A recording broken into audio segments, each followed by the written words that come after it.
brother Ibrahim Traore, are you the real deal, or are you acting for a white foreign power? Do not go into debt to Russia, China, or India. They are not your friends. If you go into debt to Russia, China, and India, you are no longer a revolutionary. You are a puppet. I hope you're listening to me, President Dumboya. I hope you're listening to me, General Goita. I hope you're listening to me, General Chiani. I hope you're listening to me, young President Ibrahim Traore. If you take the money from China, if you take too much assistance from Russia, if you take too many handouts from India, you become their slave.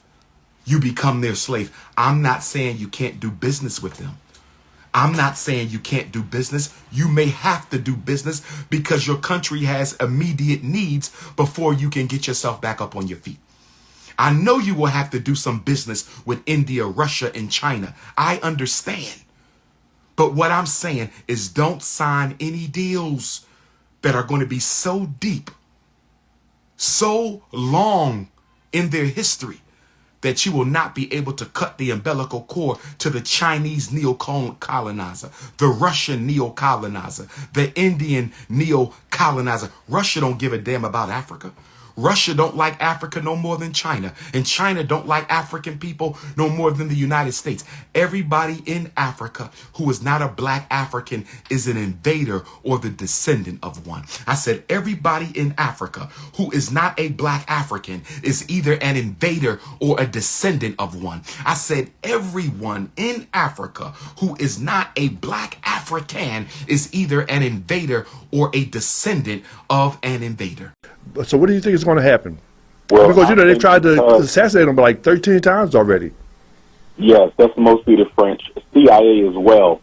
I think because of the outpouring of love and support that he got on April 30th, keep in mind, no other Pan-Africanist, even the great ones, have had that type of a public demonstration in their support before Ibrahim Traore. And that's because, so I think that that demonstration 4 days ago really is going to make Donald Trump and the other allied forces think twice about what they do and how they come at Burkina Faso, which means they're going to have to use somebody within the inner circle. And we are Africa. If Mandela doesn't get released, when he got released, I believe black people would have took South Africa back.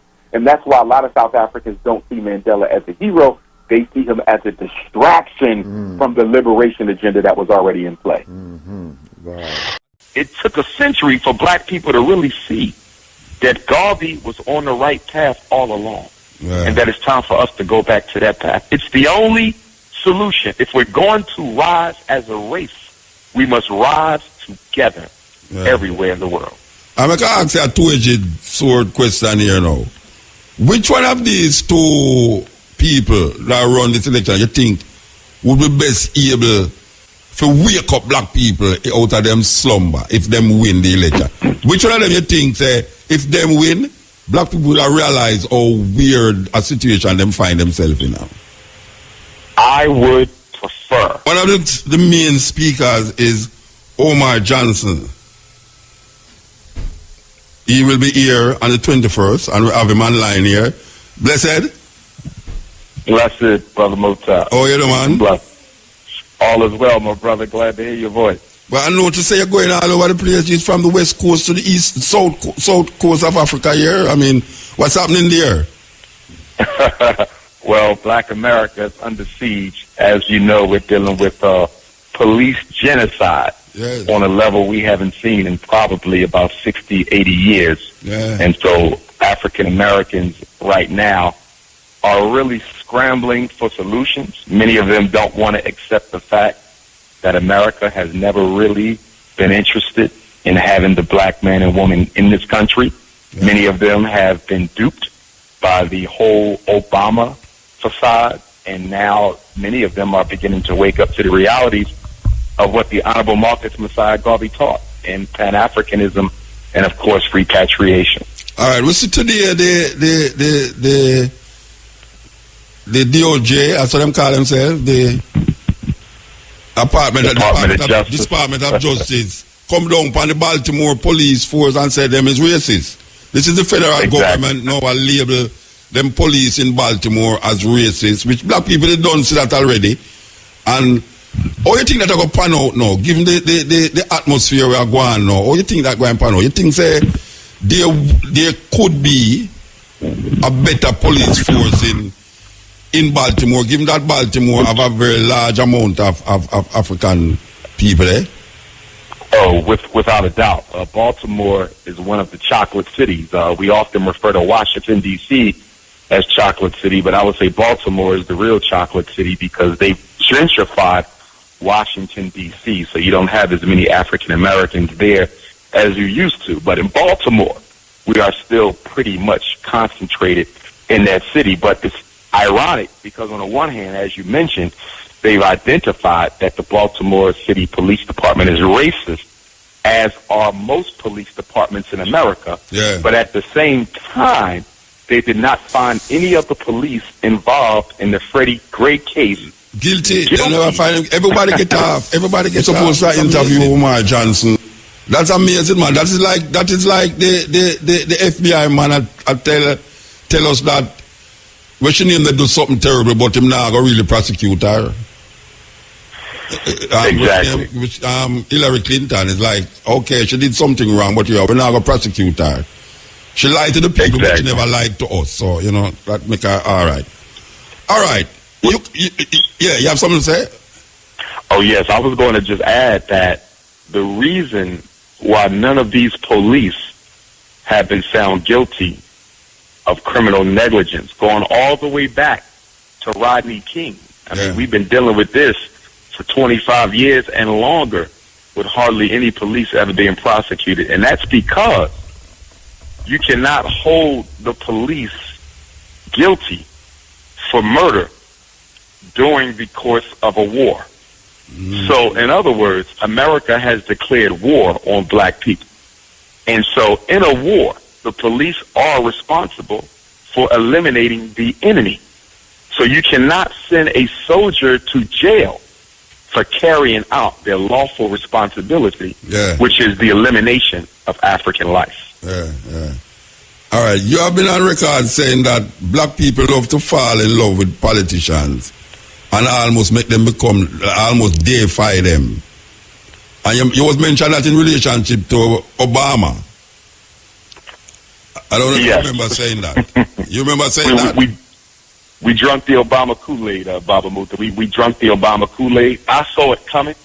See, in America, and this is probably true globally because we see it in almost most places, black people vote for politicians, but they don't finance the politician.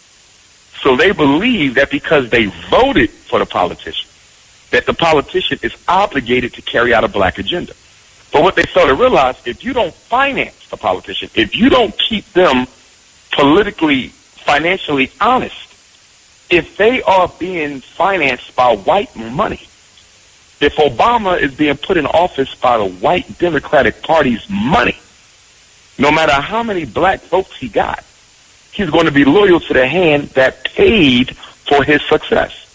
Which means that one of the reasons that we find so much corruption and negligence of black people by black politicians is because the average black politician is put in office on white finance campaign money. Until that changes, until we start financing our own candidates, every black politician will always betray his people and always abandon the black agenda until black people wake up to the reality that voting is not as important as financing the candidate.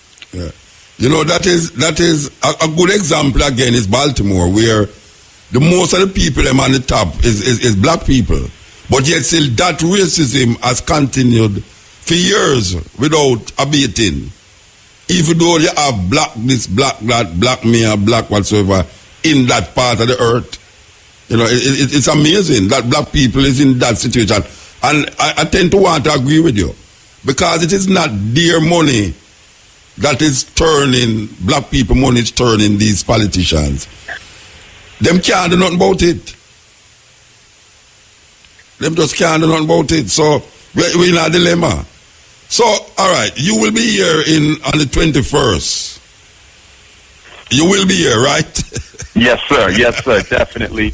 And I'll probably be coming in, Baba Muta, about a day or two earlier, so I'll already be there before the 21st. But definitely, I will be there on the 21st to honor the greatest African leader of the 20th century, probably the greatest African organizer in modern history, in His Excellency, the Provisional President of Africa, the Right Honorable Marcus Messiah Garvey. Very much looking forward to it. It'll be my first time in Jamaica since, I want to say, 2011. I saw you at the university. You was at the university. Yes. I think Michael Barnett was the one who was responsible for that invitation. That is correct. And I remember it's been about 5 years. I remember that we spoke at the Yoruba Center in South Carolina at that time. Yes. Yeah, I don't know if you remember. Yes, I remember. That's when we met. Yes, sir. Yeah, yes, we spoke together at that function there. And indeed. I think also one of the Jamaican hip hop artists was there, Taris Riley, I believe. No, man. You remember the Yoruba grounds? There was, it's not a show, you know. It was. Right, it was a lecture with you and I, but I think he made a special guest appearance, didn't he?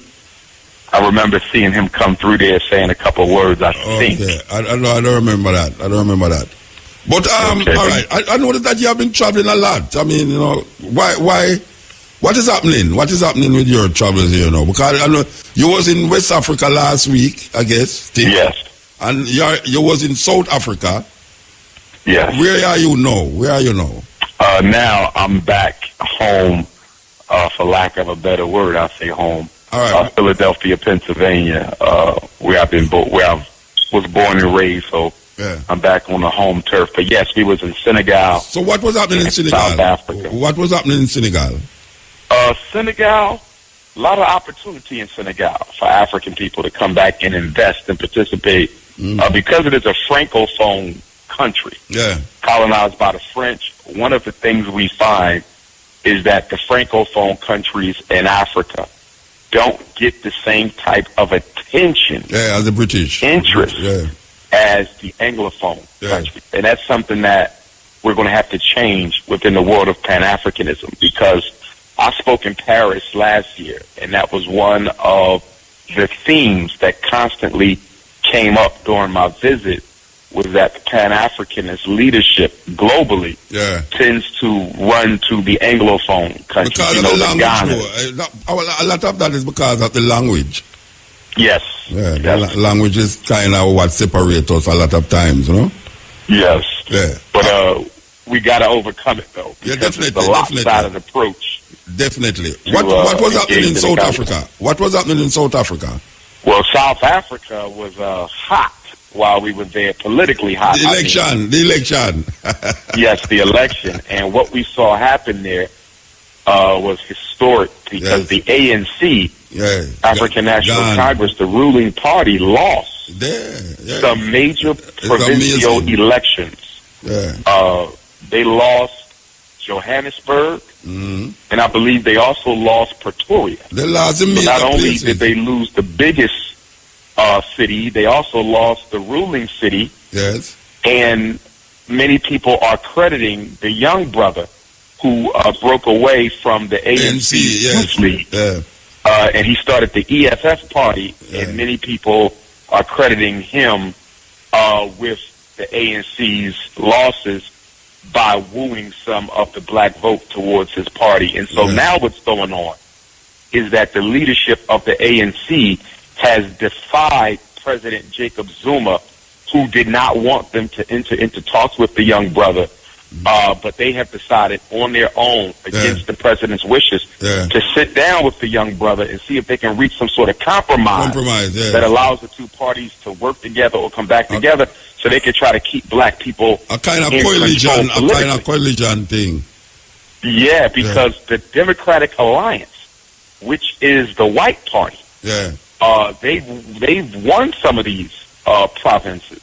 And the Democratic Alliance, they go back to, the Union of South Africa. They are the white boys. They are the white racist ruling elite, but they do have a black face. Just like in America, they use Obama, Democratic Alliance, they got a black guy who they are using as their puppet. And so something better happen soon, because the way it's looking is that in the next 10 years, white folks will be back in charge of South Africa politically. Well, it's not far. It's not far at all. I don't really like hear what Winnie Mandela have to say about all of this, And I really love hear what she have to say about it, because I know she was very skeptical about the direction the ANC was going after Mandela. She was very skeptical about it. That is why she was ostracized so much. Even after Mandela, she was very ostracized. I think she's a persona non grata right now in America and Canada, if I'm not mistaken. She's not very true. There, And in fact, one of the things I respect, that I have to respect about President Jacob Zuma, although I disagree with a lot of what he's done or hasn't done politically and economically, he was the first president of the three democratically elected presidents, President Mandela and President Mbeki being the previous two. He was the first one to really give Winnie Mandela the type of respect that she was entitled to as mother of the nation. President Mandela and President Mbeki really didn't give her much honor at all, but President Zuma saw to it that, she had her own living quarters, her own security, her own escort. It's not the best arrangement, but he did give her a degree I respect, of executive recognition. So I respect him for doing that. But going back to your point about the ANC, one of the reasons that they lost, in addition to the formation of the EFF and a young charismatic brother and what he's been able to do, is, as you stated or alluded to, they've become very conservative since taking over the government. In fact, the ANC, in many respects, has almost went 360 degrees. Yes. In the way they approach totalitarianism, structural inequality, bias, and disproportionality. And it starts from the release. South Africa don't think they're doing nothing for them, Baba Muta. They see them as neo-colonialist puppets. Now, I wouldn't agree with that totally, but that is the sentiment in South Africa right now. And it starts from the release of Nelson Mandela from prison. As he become the president, that is when it starts. A lot of it. I don't know if you agree with that, but that's what I agree. I agree. I definitely agree. Nelson Mandela, just like Obama, pacified the revolution and the spirit to rise up of black people, both in South Africa and in America. Black people's spirit was left domiciled because of these two leaders. Yeah. And what a lot of people don't understand is that right before the elections in '94 in South Africa, the white ruling elite had Chris Ani assassinated. Yes. Yeah. Just before the elections, because Chris Ani did not agree with the negotiations and the way in which they were going. Yes. And because he was president of Umkhonto we Sizwe, the military wing of the ANC, he was prepared to organize his troops again and go back to fighting against the white ruling elite until they came to the table with a proposition that was more accepting and beneficial to the black masses of South Africa. And once he made that declaration, they had him murdered because they felt that they could negotiate with Mandela, but they could not negotiate with Chris Ani. And that also explains why Robert Sobukwe, while they were in prison in Robben Island, he was the only political prisoner who was separated from the others. Mandela and the others were allowed to interact with each other, but Robert Sobukwe was kept totally separate from everyone. And that was because they feared that Robert Sobukwe, if he was allowed to stay around Mandela, he would have influenced Mandela to go hardcore Pan-African nationalism versus that integrationism that the government ultimately embraced. All right, so give a little, I don't know if you had already prepared what would be your topic in Jamaica at the moment, but I know I don't really like, give a little synopsis of what you're going to talk about coming here, or you don't prepare that yet? Well, we know that Garveyism is going to be the foundation of the message, but I'm going to link it to the modern day struggles. So, in other words, I want to approach it from a perspective that we are in the condition we are in globally as African people because we have abandoned the message and the philosophy of the Honorable Marcus Messiah Garvey. And in America in particular, you know, as you know, that ever since Mr. Garvey's deportment in 29, most of the leadership and organizations that have sprung up after Garvey have had an anti-African message. If you look at many of them, and I respect all of them for the great work that they've done, but they didn't come with an African ideology. No. Nearly every organization post-Garvey had come up with an Asiatic identity, an Islamic identity, a Moorish identity, you know, a Hebrew African-American identity.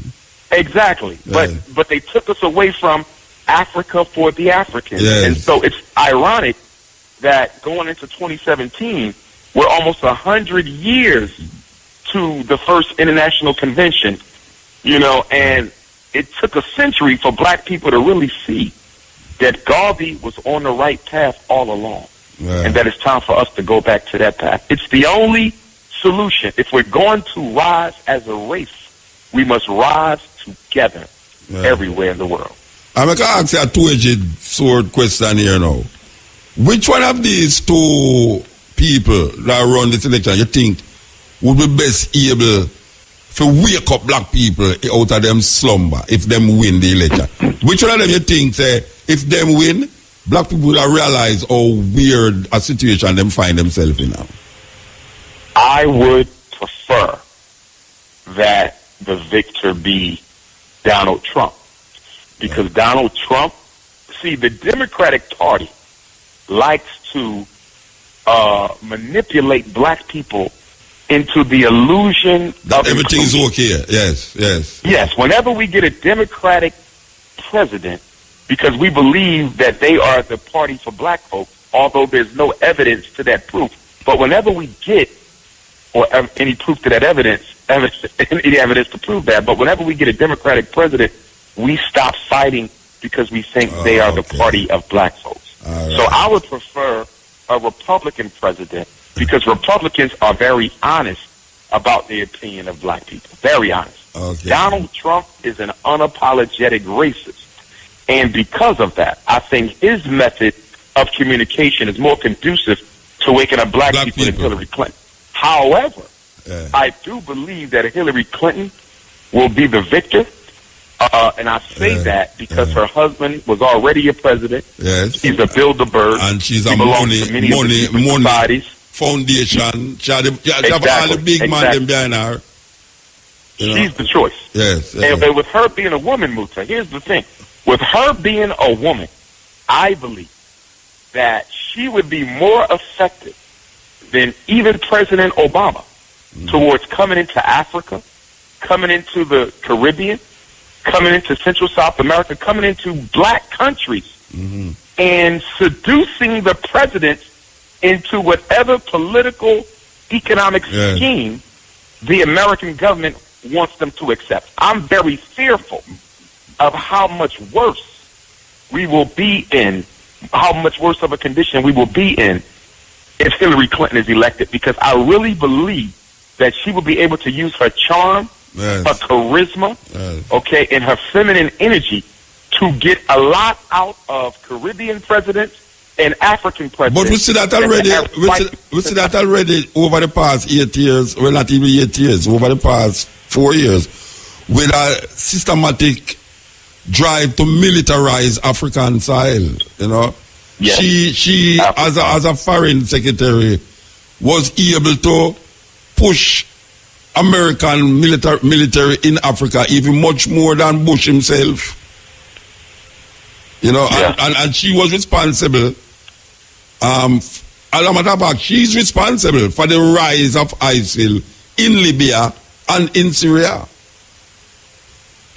No, without question. Yes. In fact, I would argue that ISIS, the Taliban, Al-Qaeda, and half of these so-called terrorists that America is fighting are nothing more than creations of the CIA. Oh, yeah? They have a long history, of course, of creating terrorism, yes, to justify their invasion of countries, of countries, yes, so they can go in and colonize and steal the mineral resources under the disguise of making the world safe for democracy. Yeah, yes. Okay, all right. So you will be here. I see that you will be at the University of the West Indies on the 23rd of August. Okay, I didn't know that, but looking forward to it. Yes. I think, Michael Barnett can't have you in a Ocho I don't decide to say about you got kids at the university. Sorry, at the university in Montego Bay, sorry. It's Montego Bay. You're going to be at the university in Montego Bay. Okay. There is a campus of the University of the West Indies in Montego Bay, the Western Jamaica campus. Gotcha. So you will be there on the 23rd. The man, them plan out everything for you already. You get planned out. They get planned out. Okay. I am glad to hear that, though. Yeah. Glad to hear that. You know, Mr. Small will be here too. Professor Small will be here too. Yes. Bobby Smalls. Yes. Sir. So you're in good company. You're in good company. Definitely. Now, you mentioned 3. Who's the third speaker, Baba Muta? He's the head of the new Black Panther Party. Oh, brother Nzinga. Yes, Nzinga, yes. He's the head of the Good brother. Yes, sir. He will be here also. All right. So we're looking forward to seeing you and looking forward to listening to you. I hope that the people them will be appreciative of the effort that IRFM is doing to bring a man like you here to talk to them. You know, because it's very important. It's very important that people grasp what IRFM is trying to do in relationship to bringing speakers like you here for really solidify this Marcus Garvey push. So we give thanks and just anticipating your return to Jamaica. Yes, sir. Thank you, Baba. Thank you. Looking forward to seeing you. Looking forward to getting back on the ground. It's been 5 years, a long time. Long time. Definitely. But I'm looking forward to it. Can't wait for the date to arrive. Give thanks. Give thanks. Blessed love. Yes. That was Umar Johnson. He will be one of the main guest speakers at IRFM annual tribute to Marcus Garvey on the 21st, which is a Sunday, right here in the courtyard of IRFM. And this is partnered with Roots Foundation for IRFM's annual tribute to Marcus Garvey. So we want you to know that is taking place right here on the grounds of IRFM. We continue the journey, because this 21st is a big time, big. It's going to be different from all the other ones them ever keep. Given that we see the team, I don't know if I want to call them team, I'll trace involved in the team too, The A-team. Spearheaded by the program manager, director of IRFM, Kavumahatiru, featuring Keshima, Shamara, Tony, Samantha, Gavin Naito. Gavin Naito? No. Oh, you never smoke without fire, That's why Gavin tell me say he want some book for borrow. Them a brainwash him upstairs now. Gavin said, you can't make them some of your kind of book them. I bring one for him and I tell him, so I go and quiz him after I'm done read it. And I'm glad to. It's one of the only person I ever hear say he want to borrow a book from me. Something like happen. When I hear Gavin say he want to borrow a book from me, something like happen. And I feel proud for lending him the book. Very proud, and if you want more, I will lend him it too. Because I never hear nobody don't ask me for borrow a book yet. Never. Never. Yes, so Gavin, enough respect. Still, me not still say to the A team still. I'll be a big up there. The A team. It's going to be nice. It's going to be nice. Looking forward to it too. You know, so we perform long with bad already. Whatever go like at the first me about this. I refer him know if it sell things and them come like Hillary Clinton. Come on, know for sell things, you know.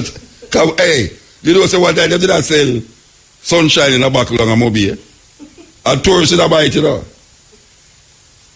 Cabo come like she used to live on a mobile, you know. She know for sell.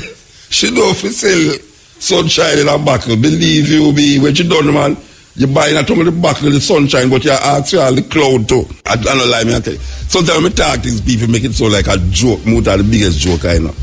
Me say, you have some man that walk on the beach on a month ago, I sell sunshine, Jamaican sunshine in the buckle, and them did I sell it too. Oh, so if them cannot sell sunshine in a buckle, I mean, no say, Cabo was part of that scam thing down there, sunshine in a buckle. You can't imagine what she can do so when she have the resources to do it. Some serious turn in the earth, you know, that people have to really open their mind and take a stock. There's a time when we talk about Africa, people look at me like, when I'm mad people, when we want to go to Africa, you know, it's pure starvation long there and bang belly pick me and flying at them mouth and all them something there. Come the 21st century, you know, we say Africa is like a centerpiece right now. No matter which continent you depend on, all eyes is on Africa. Because the movement, if you do it sometimes look away, is like you can't stop it again. So when we hear like the embassy in Kingston and say, them not take no more application for the rest of the year. Yes, it's true.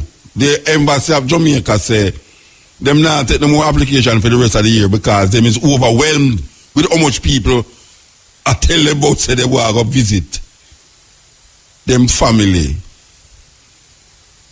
in especially New York. Especially New York. Every Jamaican have somebody in New York. If me ask Tracy right now if she have anybody, she will tell me yes. Yeah. See there? Yes. So the embassy is overwhelmed. Them say no more applications will be forthcoming unless it's some special thing. Maybe it's an artist, maybe me get away with it. He can go up there and say, boy, I'm have a show next month. So they will really facilitate that. But people look like them are suffer more now. I don't understand what is happening in Jamaica. Because it couldn't that there's something happening in America where I push that. I think it's something not happening in Jamaica, I push it. It's not something that's happening in America. Especially given the state of the third world move we are going now with America, you know, like America become a third world country. It's something not happening here. Why the people them are run go over there? And we really have to figure it out, you know, because may I tell you, it's terrible. But the reason why we say that is that I don't know for my lifetime I will see it, but I know say I love see the time when we are saying so now is a normal thing. What is the normal thing we are talking about? That people just take us and say, boy, they want to go to Ghana, they want to go to South Africa, they want to go to Kenya, they want to go to Tanzania, they want to go Africa. Just normally, just normally. Where the plane, the air flight, when people want to go to... No, they say, let's hold on, never call me until him bridging call him and say, Muta, they're on the radio, so you don't call him, you know.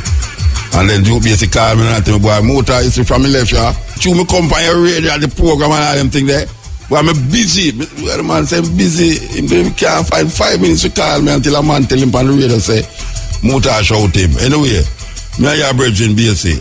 And you know, so we open up where we're home library to BSA for explore. And we are call it book them that we recommend to the people them You can go up online now. YouTube, right now, if you go up online, you see it. Book. Duke BSC Explore Mutabaruka Home Library. Well, I remind the people them that the poetry competition, the Marcus Garvey poetry competition is still on. You know, entries close next week. Yes, the winners will be announced on the 17th. It's Marcus Garvey birthday, which we have a continuation on that day. I want you to know that you can post something and deliver it, and we know everything about it already. Marcus Garvey poem must include Amy Ashwood Garvey and Amy Jakes Garvey in the poem. Open from the age 1 to 15. Trust me. Can't tell me say a 1 to 15-year-old can't write a poem about Marcus Garvey, no, you know, because when you're like a 10-year-old that sing some big people song. You understand? I'm good with it too. Okay. The people them were, and I will know people, I was about 2 people. Stay with omnipresent and nobody no believe me say me omnipresent, you know. Alright, so don't worry yourself, man. With the Pyre FM right now, but trust me, we're already there. You understand? Yes. Reggae Sundance Festival in Holland and Hoven. We say, as we are telling about the African experience and how the Africa wake up, and we say that people know Africa is not like a place where now people just say a Rasta talk about Africa, but Africa is open up to the point where you have Jamaican companies where Africa, you know. Yes, Jamaican companies where decide to go set up base in Africa, you know, Ghana and all these places. So it's not a joke thing. So it really feel good to know that things that Rastafari over the years has been saying and has been fighting for and has been fought against for is really manifested just here. You know, I talk to Assassination and we are talking about how who that believe say all them elders were gone. Who that believe say them could have really smoke a spliff right now. Just like that, in front of police, I don't feel no way about it. That was unheard of. That is something like tired to lick weed in a bush. We want to come out in the open. Sung by the man called Jacob Miller years ago. No man not tired to lick weed in a bush again. Even though bush is a nice place to lick it still. Better than a concrete jungle. But the reality is that sometimes you struggle, and just when you give up is when you reach the light at the end of the tunnel. So would I tell the brethren and sisters them, say, continue to struggle, you know. Good must overcome evil, you know. And it might look dismal, you know, it might say, sure, rotted man. Oh, we have fight so long.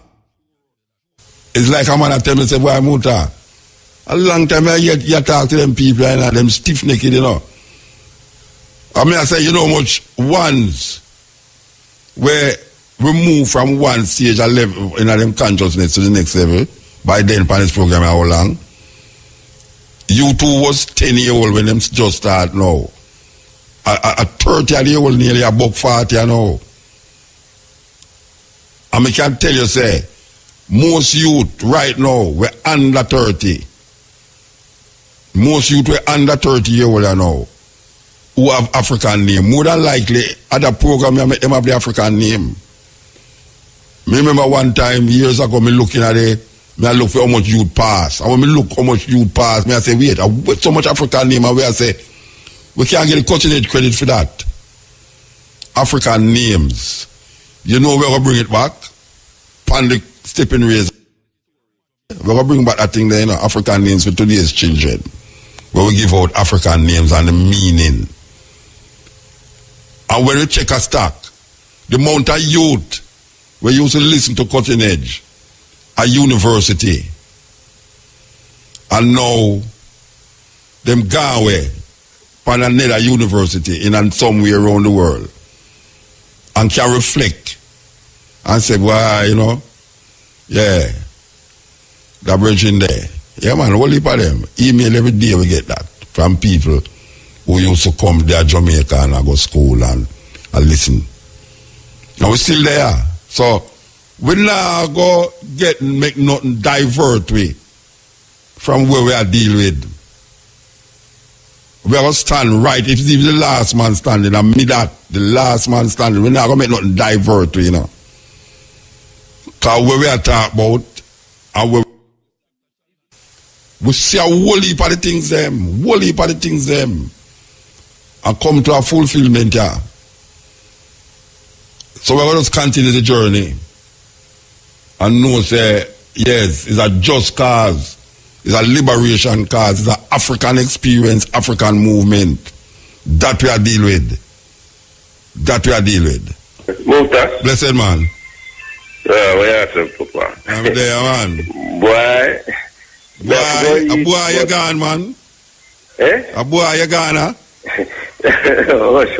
No, that's what I mean. But whole time saying, I forgot eat, but I can't reach a me hungry. I forgot stop side of the way. Name John Cross. John Crow. Oh, I don't get there? No, I forgot eat screw. The student to the teacher apology. About 2 weeks ago when they had the Greek and Latin business. Yes. Yeah, but I couldn't get to call back because I realized the first time the New Testament written. Written, yes. But when me the first time when it translate, okay. Latin is the first language to translate into from the Greek. That's why the word Jesus Christ come in it, you know. Yes. Yeah, Jesus Christ never not until it translates to Latin. Yeah. Latin have its what them call etymological origin from Latin. The Jesus Christ. Jesus, come from the origin come from Latin. Yeah, man. Yeah. But here what I call about an old still.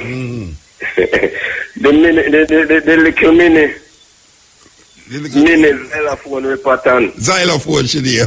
Xylophone repatan, man. Yeah. Hey, listen to me, man. You think you want you first you want me then 2 weeks ago or 3 weeks ago, you know, let me go yet. May I tell you?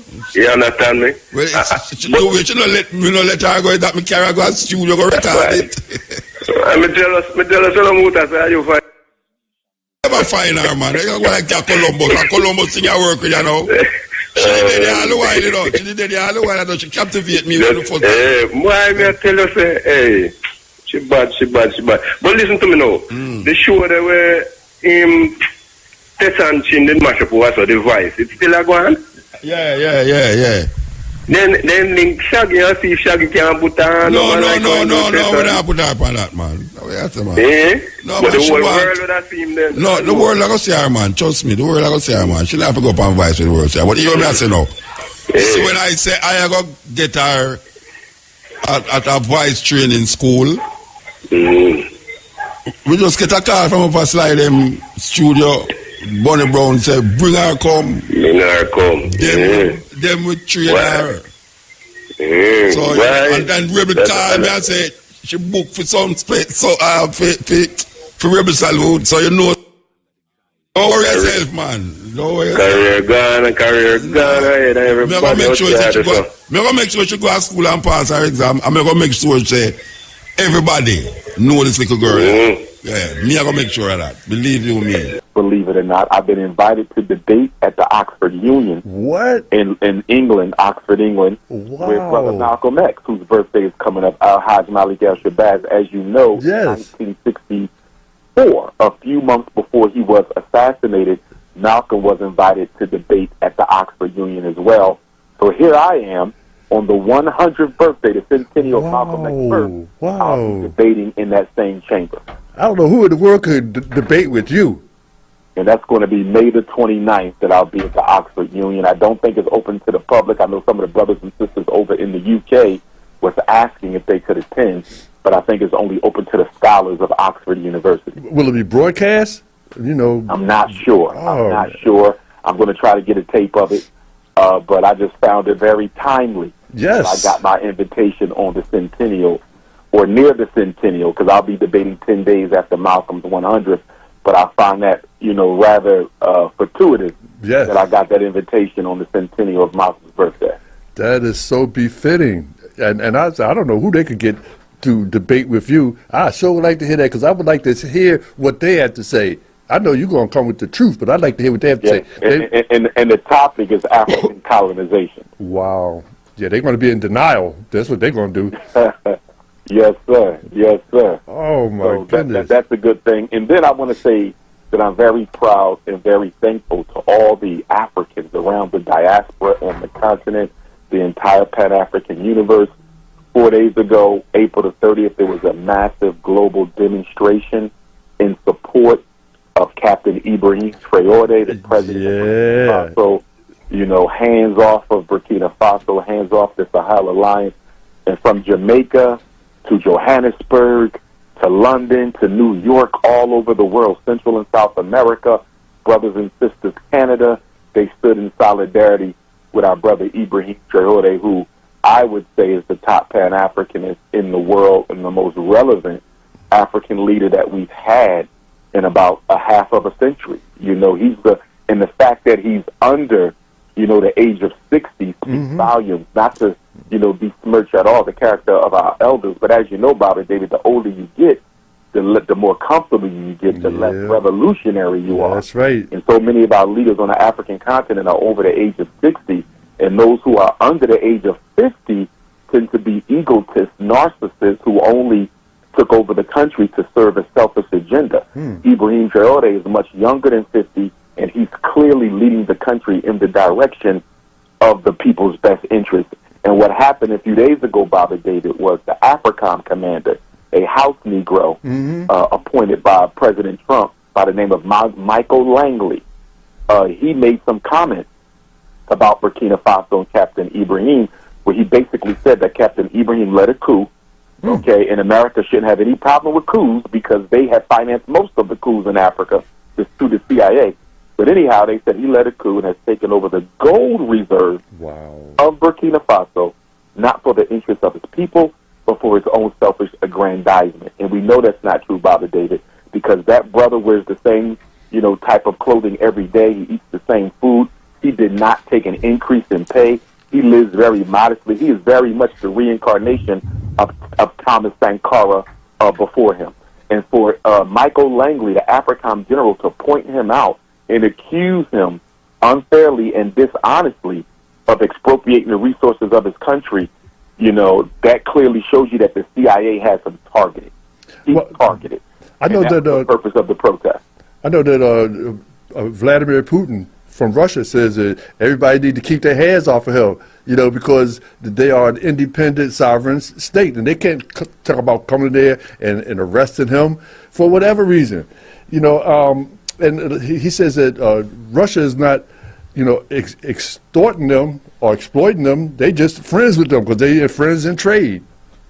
Absolutely. And see, historically what America has done, because they did it to Thomas Sankara, they did it to Patrice Lumumba, is they try to brand you a communist for having a relationship with a communist country.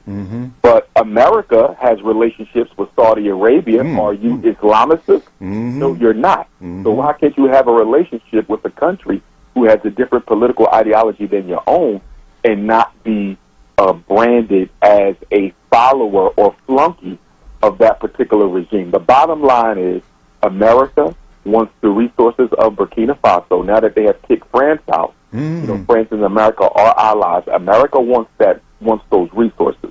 If France can't get them, America wants them, and America and France are going to work together to try to recolonize Burkina Faso. And to that end, comments were made, I think it was by the Prime Minister of France, basically saying the same thing. And he said that we are not going to give up on our African colonies. We are going to stay there and help them become what they need to be. That was a code word, Bobby, that we are not going to accept Burkina Faso's demand that we leave. Although they're gone, we're going to try to come back in. We're going to try to overthrow him, and we're going to try to put the white supremacist puppet regime back in place. That's what they're saying. So Burkina Faso has to look out for France and America working together to try to recolonize Africa, because here's the thing, Bobby David. Most of Africa is under the age of 30. Most of Africa. In fact, I think most of Black America is under the age of 32.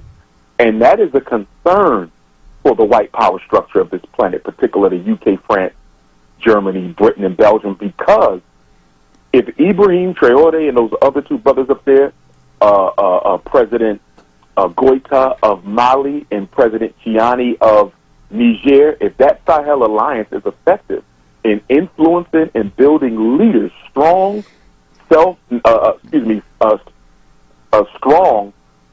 brothers who are focused on the best interests of their people, who are not self-serving, that can lead to a continental-wide African liberation struggle, which is what Africa has always needed. Africa never had a continental-wide liberation struggle. They had regional struggles. As you know, Osajifo, Dr. Kwame Nkrumah, he allowed revolutionary armies, liberation armies, to come and train in Ghana when he became president, which is one of the reasons they overthrew him. But we've never had a continental-wide revolution, and we've never had a global Pan-Africanist revolution. But I just say all that to say, Baba David, I'm happy for the brothers and sisters who stood up across the world. Many of them are not Pan-Africanists. They have not really studied the philosophy and the greatness of Pan-African philosophy, but they still understood that we were African. And at a time that we have organizations in this country who are trying to influence our young people not to identify as African, who are trying to tell them that they are pretendians or they are Asiatic or they are indigenous to America and all these other lies, it just felt really, really good to see them stand up and recognize that they were African, and it just lets us know that the red, black, and green flag is still in full effect. I know that they having a lot of propaganda and publicity about Ibrahim, and it's like I don't understand. I understand, but they're trying to oversaturate him so that people will think that he is a negative when actually he's a positive. Hey, Patrick, how you doing? I see you over there. I'm doing good. Good. And I was really insulted when France had the nerve to say that Burkina Faso and Africa should be grateful to France. It's unfortunate. That is such an unfortunate statement that the president made to the leader and some leaders of Africa, because France pretty much lives on the resources of African countries. They do. And with Ibrahim Traore, really taking over as he is doing, and with the other two, the Sahel, movement, they are afraid. They're pretty much afraid that things are going to slip off their hands, and they're going to become one of the poorest countries in Europe very, very soon. And that is going to work in their interest. So all those statements, we are far, far, far past the colonial time when we give you everything. Not anymore. It's never going to happen. Not even today. I know France is talking about Burkina Faso is one of the poorest nations. Well, the leader said, well, if we so poor, why y'all don't want to get out? Why y'all want to just leave us alone? Well, and why are we so poor? Because of exploitation.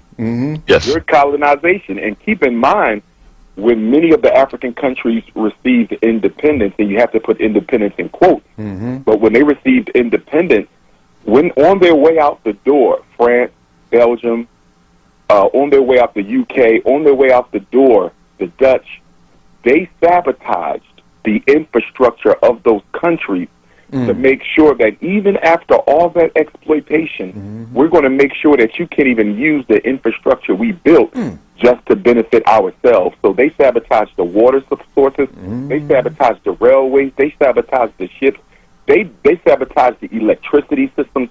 They made it so you had to start from scratch without nothing, not to mention the neo-colonialist demands that they made. They continued to print the money for most of the African colonies. They continued to handpick the leadership. They continued to, taint the democracy. Like, they have never given their former colonies an opportunity to grow on their own. That's why they assassinated Patrice Lumumba. He said, we don't need you. We know how to do this ourselves. But because he didn't want to continue to be a puppet, same thing with Amilcar Cabral, same thing with Thomas Sankara, the overthrow of Osajifo, Dr. Kwame Nkrumah. They tried to do the same thing with Sekou Touré when they invaded his country, but he was able to successfully repel it. They did it with Walter Rodney. They did it with Maurice Bishop down in the Caribbean. This is what they do. You're going to do it the way we're going to do it, or we're going to unleash a barrage of propaganda that's going to have your own people thinking you're incompetent if they don't know their history. And that's why we have to know our political history, the ancient history of Africa. That's also important to learn. But what I find as I travel around and speak to students, even in college, They don't know the political history of African people. And specifically what I mean by that is I'm looking at 1950 until now. Do you know what has happened for African people and to African people everywhere in the world, wherever they are, from 1950 until now? And extending beyond that, I would say you should know the complete political history of African people from 1900 until now. A lot of our young people know everything about Egypt, they know everything about the pyramids, they know everything about the ancient kingdoms, but they don't know a damn thing about how we got to be where we are now. And if you don't understand how we got to be where we are now politically, you will automatically fall victim to the propaganda. A historically conscious person can never have propaganda used against them. That's true. That is very true. Africans don't know their own history. I think African Americans know African history much better than Africans themselves do. If you ask a Ghanaian some basic Ghanaian history right now, they wouldn't be able to tell you, but they consume everything Europe, they consume everything America, Canada, and France, and they accept those things more than their own history. So that's one of the problems that we have in Africa, that we rarely listen to them. Patrick, what do you think creates that cultural deficiency in Africa? It's the propaganda. The propaganda. Because we have actually, even us, we detest our own cultures. Our own cultures, we detest them versus the European culture. So if we have this tribal conflict between us, even within the tribes, there are conflicts within us. So it is easy to play that game for us, that psychological warfare for we Africans. Very, very easy to do that with a token of cash, and then an African person is against the fellow African person. Wow. And we love everything European. When you go to Ghana right now, they're doing a lot of stuff that you'd be like, how are these people doing this? What we were not used to doing stuff like that. But and in this age of information, it would seem like more people are reading now and reading more about the history that is trying to be minimized, but they could read on their own. All information is available today. Yeah. Well, here's the other thing, too. It's not just about the information. It's about the indoctrination. And what we mean by that is the repeated exposure and the repeated enforcing of the information so that it becomes a part of one's unconscious, and therefore it unconsciously affects the way you think, feel, and behave. In other words, we have to push the information into the working unconscious. So, in other words, if I just give you a book and you read it, now a lot of people will be affected by reading a book one time.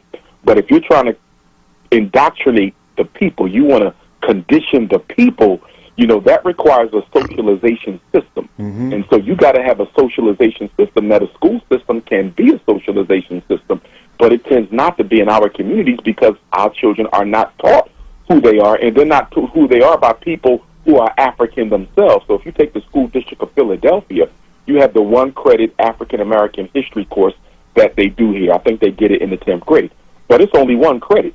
So the other 11 years in civics and history class, you're taught the lives of America, the greatness of America, the greatness of the people who enslaved your ancestors. And then we're going to give you 1 class in the 10th grade after you've already been indoctrinated. And that class is likely to be taught by somebody who doesn't even look like you or care about you. So what good is it going to do? So the information is only as good as the person teaching it. And the person teaching it, no matter how good of a teacher they are, will only be as effective as the system that supports them. You got to have a system where the kids are taught who they are every day. Look at China. In the Chinese schools, those children are taught who they are every day. It is a part of every lesson. It is a part of every test. They are taught to be proud to be Chinese.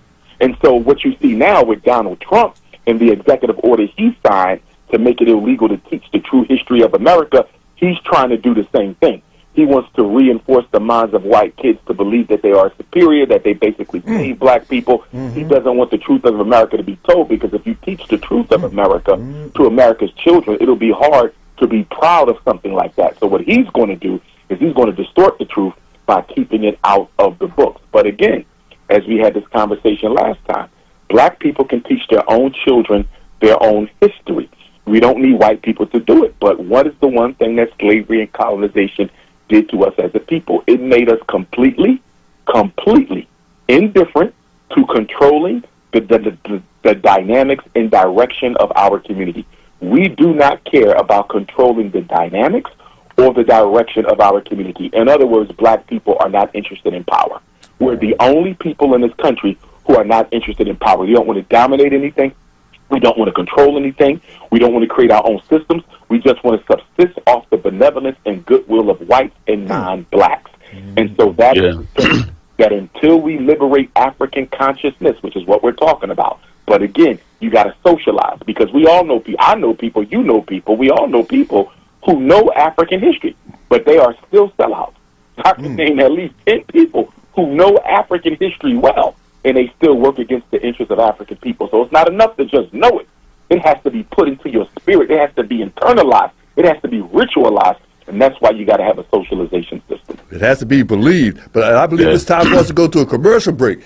And we will come back. We will continue the conversation here in the studios of WURD with Dr. Umar, Ifatunde Johnson, Patrick, and Jadu, calling them, zooming in from an undisclosed location. And I'm David Barnes, photo man for you too. We'll be right back. And we're back live here in the studios of 96.1 FM, 900 AM, streaming live worldwide at WURDradio.com. On the phone line with us is Dr. Umar Ifatunde Johnson and Patrick and Jadu. And we have so many things to talk about today. We spent the first quarter talking about Burkina Faso and the challenges that they have there.